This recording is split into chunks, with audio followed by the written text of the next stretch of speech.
falls at work. How do I know if I'm having a heart attack? There's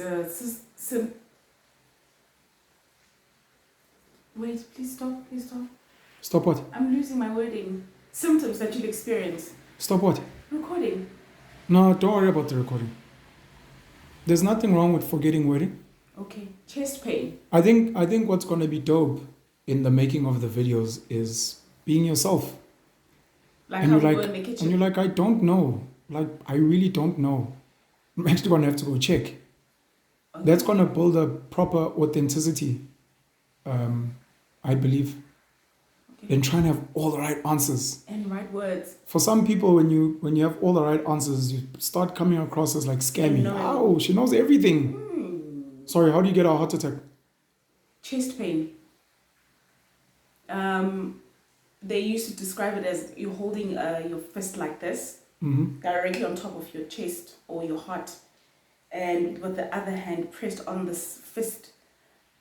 You start sweating, you start getting shakes, you get tired, and the pain is so debilitating that it starts spreading neck, arm, shoulder.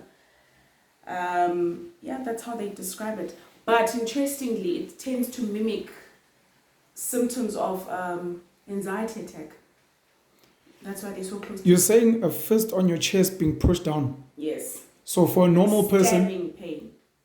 I'm saying for a normal person, if you're telling them now, put your fist on your chest Yes. and press it down. Yes. What you're feeling now, if you feel that without doing that, there's a chance that you might be having a heart attack. No.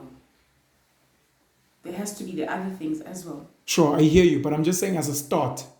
Because a person will be like, I didn't know. And you're like, you could have known because we've told you. Put your fist on your chest, press it down, feel that. Yes, but... In future, if you feel that, that's one tick. Oh, fair enough. Then let's go to the other But ticks. it has to be a pain of such a great magnitude. Sure. It's not just like, So chest pain and? sweating, profuse sweating. Not because it's Yes. hot. No, because now the sympathetic nervous system is getting involved. You're going into sympathetic drive. What's a heart attack? A heart attack is the flow of blood to your heart is compromised Okay. to a point where there's a blood clot in the blood vessel and the blood is not moving and it's not innervating, it's not supplying a particular part of the heart. What's a blood clot? You know when you cut yourself? and Okay, if you're crazy. Okay. Let's say you're cooking. Sure, by accident. And yes, an accidental cut. Yeah. You start bleeding Yeah. and the blood forms a collection, makes a collection, and you stop bleeding. Okay. That is like a clot. I don't I don't know if understand. I'm explaining it properly. Such a bad example. I know. When you cut yourself.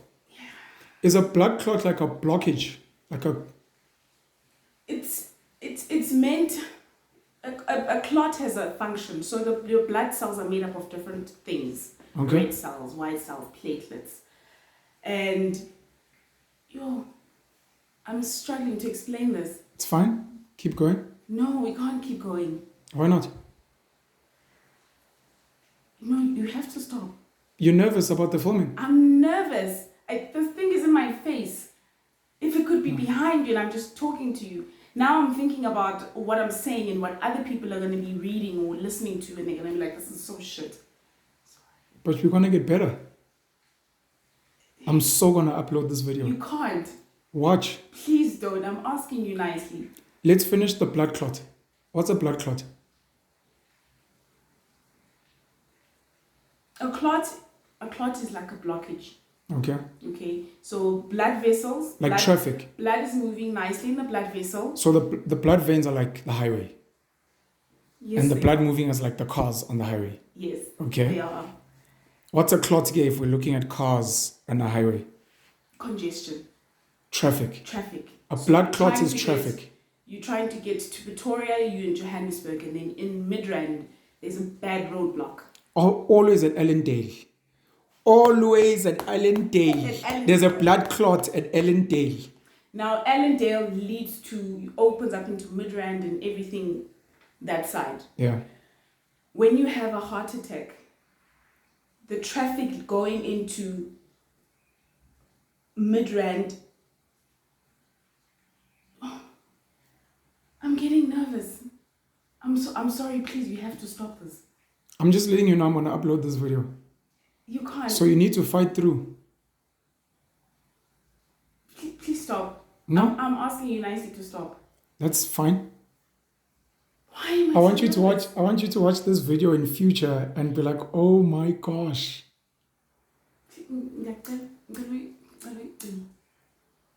Okay, before I switch it off, I'm not going to interrupt. I'd like you to finish off explaining what is a heart attack. You can use technical speak. You don't have to simplify it, just so that we can finish answering that. What is a heart attack? You explain that it's chest pain, sweating, shivering, shaking, and then there's a blood clot. And we were speaking on what's a blood clot. So if you can just finish off the answer on what is a heart attack.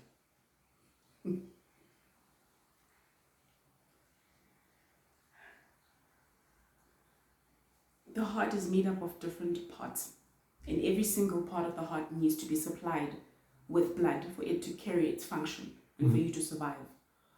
When any particular part of the heart doesn't get its blood supply, it stops functioning. And that's what a heart attack is. Particular part of the heart isn't getting its supply of blood, and because there's no blood supply, it stops functioning. That results in pain, and it's pain because that particular part of the heart is dying. You're trying to get to Midrand, you're in Johannesburg, you can't. You had a function, you had to go to the hospital, you had to go to court, you can't make it there. Yeah. Because there's traffic and there's a roadblock and there are no detours, you can't make it there. And whatever you had to do there cannot be delivered, can't be done. What should a person do if they think they're having a heart attack?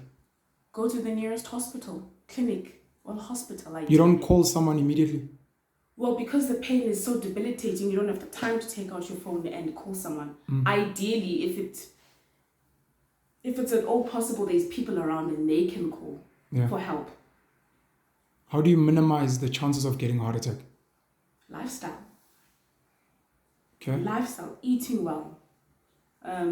If you're a smoker, cut down on the smoking and ultimately stop. If you drink, cut down on the drinking. If you eat, and this is a big one for me, your diet, bread, rice, pasta, pap, cut down on that. Those are the things that cause the traffic. Those are the things that cause the traffic, the congestion. Yeah.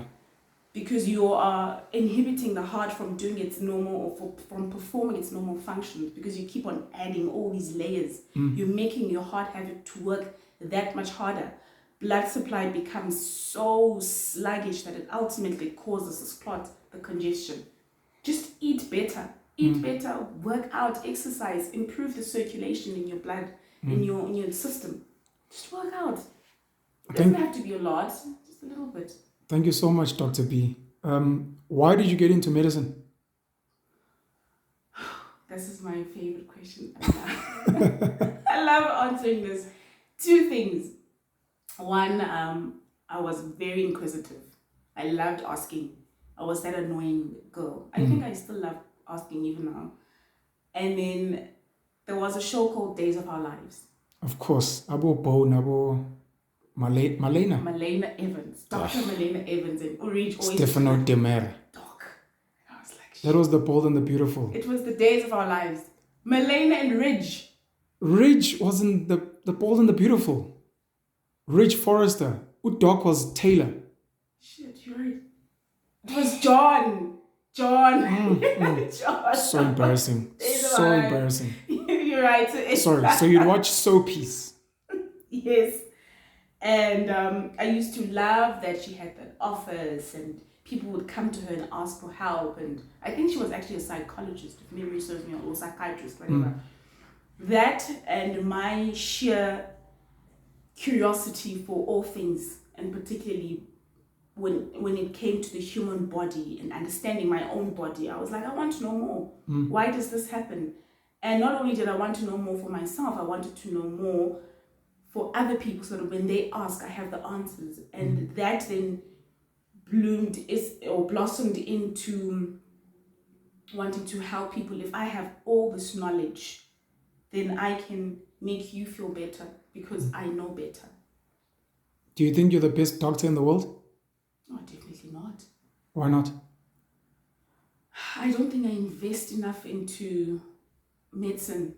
I don't read enough. I don't follow up. I don't improve my database, so to speak. I should do more. Do you think you're the friendliest doctor in the world? I do. I really do.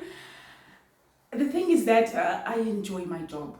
I love doing what I do. I enjoy speaking to my patients, and this is why I love family medicine. I get to talk to you, we get to laugh, we get to cry together, and it's a healing. It's a long journey, and I enjoy that.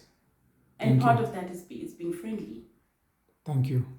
This video is so going up. This video cannot go up. Thanks, Dr. B. From the Beehive. From the Beehive.